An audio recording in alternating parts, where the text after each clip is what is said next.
بسم اللہ الرحمن الرحیم۔ امید کرتا ہوں آپ سب خیر و عافیت سے ہوں گے۔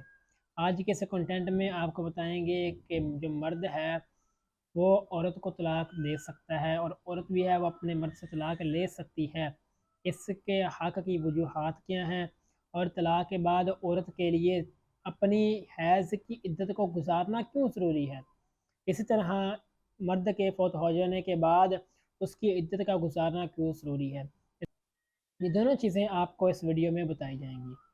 سب سے پہلے ہے کہ مرد کو جو عورت کو طلاق دینے کا حق ہے وہ اس وجہ سے ہے کہ کوئی ذاتی پرابلم ہو، یا پھر مرد عورت سے خوش نہ ہو، عورت نواز نہ پڑتی ہو۔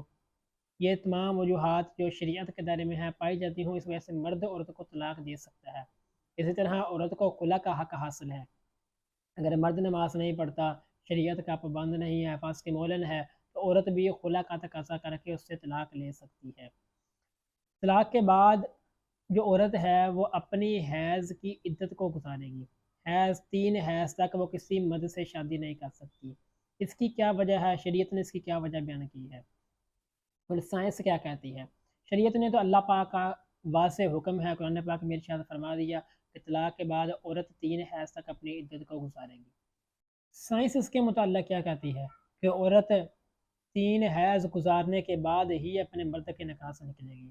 یاد رکھیں یہ اس عورت کی بات ہو رہی ہے جس کا نکاح ہونے کے بعد اس کی رخصتی اس کے شوہر کے گھر ہو چکی ہے۔ ہاں، جس کا صرف نکاح ہوا ہے اس عورت کی بات نہیں ہو رہی، اس کو ایک طلاق واقعہ ہونے سے ہی نکاح سے فوراً خارج ہو جائے گی۔ اب یہ جو عورت اپنے شوہر کے گھر میں رہتی ہے، اس کو 3 حیض گزارنے کیوں ضروری ہیں۔ ایک تو اللہ تعالیٰ کے واضح حکم کی وجہ سے، اللہ پاک نے قرآن پاک میں اس کا واضح حکم بیان کیا ہے۔ دوسرا، سائنس اس کے متعلق کہتی ہے کہ جو عورت ہوتی ہے وہ ایک ہی مرد کے ساتھ جنسی تعلق قائم کرتی ہے۔ یہ ہے مسلمان کی عورت۔ کہتے ہیں کہ دنیا میں مسلمانوں کی عورتیں پاکیزہ ترین عورتیں ہیں، کیونکہ وہ ایک وقت میں ایک ہی مرد کے ساتھ جنسی تعلق قائم کرتی ہیں، جبکہ یورپین کنٹریز میں اور جو دیگر ممالک ہیں وہاں پر جو عورتیں ہیں ایک وقت میں ایک سے زائد مردوں کے ساتھ جنسی تعلق قائم کرتی ہیں۔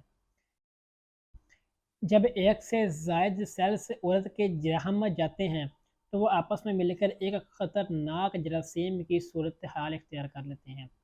پھر وہ جو جراثیم ہے وہ انسان کے جسم میں رفتہ رفتہ سرایت کرتا ہے اور انسان کو مہلک بیماریوں میں مبتلا کر دیتا ہے، جس وجہ سے اس کی ڈیتھ ہو جاتی ہے۔ اب ہے عدت گزارنے کی بات، کہ عورت کو جو عدت گزارنے کا حکم دیا ہے، سائنس کہتی ہے کہ جب پہلا حیض گزرتا ہے، عورت کے رحم سے خون آتا ہے، تو 25 سے 30% جو اس کے جسم میں مرد کے سپرم ہوتے ہیں وہ خارج ہو جاتے ہیں۔ اسی طرح جب دوسرا حیض آتا ہے تو 75 سے 77% عورت کے جسم سے یہ جو سپرم ہوتے ہیں وہ خارج ہو جاتے ہیں، اور تیسرے حیض میں 99.9 جو عورت کے جسم میں سپرم ہوتے ہیں وہ خارج ہو جاتے ہیں۔ اس کی وجہ سے عورت بالکل پاک ہو جاتی ہے، اس کے بعد وہ دوسرے شخص کے ساتھ جنسی تعلق قائم کرنے کے لیے تیار ہو جاتی ہے، کیونکہ جب اس کا رحم خالی ہو جائے گا، اس میں کسی بھی طرح کا جراثیم نہیں ہوگا، تو پھر اس کے ذریعے سے کسی دوسرے مرد کو بیماری بھی نہیں ہوگی اور عورت خود بھی بیمار نہیں ہوگی۔ یہ تو تھی طلاق یافتہ عورت کی عدت۔ لیکن جس عورت کا مرد فوت ہو چکا ہے اس کی عدت کیوں زیادہ ہے؟ اس کی وجوہات یہ بیان کرتے ہیں کہ اس کی جو عدت 4 ماہ 10 دن ہے وہ اس وجہ سے ہے کہ عورت غم و حزن میں مبتلا ہوتی ہے، اس کو غم ہوتا ہے، اس کی وجہ سے اس کے رحم سے جو سپرم ہیں وہ کم خارج ہوتے ہیں۔ جب کم خارج ہوں گے ظاہری سی بات ہے اس میں وقت بھی زیادہ لگے گا، جب وقت زیادہ لگے گا اتنے دن درکار ہی ہوں گے، اس وجہ سے اسے کے دنوں کو زیادہ رکھا ہے تاکہ اس کا جو مادہ ہے وہ آہستہ آہستہ خارج ہو جائے اور وہ ان سے پاک ہو جائے۔ تو یہ قرآن پاک کی حکمتیں ہیں جو سائنس اب دریافت کر رہی ہیں، جس کو میرے اللہ پاک نے برسوں پہلے دریافت کر کے ہمارے دلوں میں بٹھا دیا ہے۔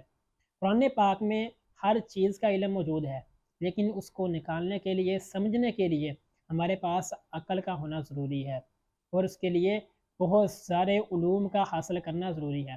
وہ علوم ہوں گے تب ہی ہمیں ان چیزوں کو قرآن پاک سے نکال سکیں گے۔